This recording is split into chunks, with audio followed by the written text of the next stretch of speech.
दादाचं हे असं अचानक जाणं माझ्यासाठी अनपेक्षित होतं. ठीक आहे, मला सांगा, माझ्या खऱ्या सासू सोबत नक्की काय झालं होतं? दादाचा आवाज ऐकून आम्ही त्या दिशेने धावलो आणि आणि वहिनी तिथे पडलेली होती.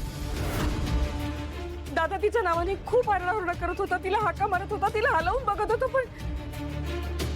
पण वहिनी त्या आधीच गेली होती.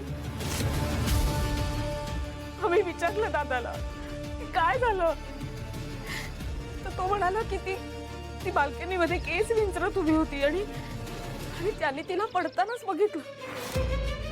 पण त्यावेळी घरात मंजिरी सुद्धा होती.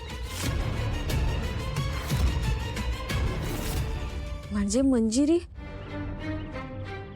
दादासाहेबांची पहिली बायको जिवंत असतानाच या घरात आली होती? हो, आपल्या रामपुरेच्या अनाथ आश्रमात केअरटेकरच्या जॉबसाठी आली होती. हो, पण ती घरात कशी आली? तिने नक्कीच दादावर काहीतरी संमोहन केलं असणार. मग वरती या घरात यायला लागली, काहीही काम काढून यायची आणि मग तिचा या घरात राहण्याचा काळ वाढायला लागला. वहिनी गेल्यानंतर तर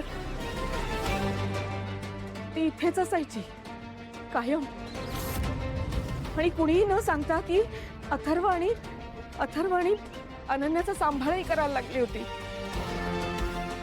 आणि मग अचानक एक दिवस दादा म्हणाला,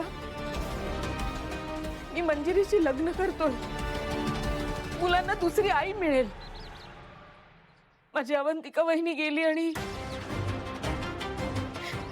हे माहेर माझ्यासाठी सासर वाटायला लागलं. आत्या, पण तुम्ही सासर सोडून इथे? मीरा हौस नव्हती ग मला इथे यायची. माझ्या लग्नानंतर अजितचे बाबा बिझनेस करायला लागले. खूप खटपट केली त्यांनी. एक बिझनेस करायचे, तो काही दिवस चालायचा, मग बंद पडायचा, मग दुसरा, मग तिसरा, एक करून खूप बिझनेस केले त्यांनी, पण कशातही यश नाही आलं त्यांना. दिवसेंदिवस आमची परिस्थिती फार वाईट होत चालली होती. कर्ज वाढत होतं. ही सगळी परिस्थिती दादाला कळली आणि त्यांनी आम्हाला या घरात आणलं. पण नंतर कळलं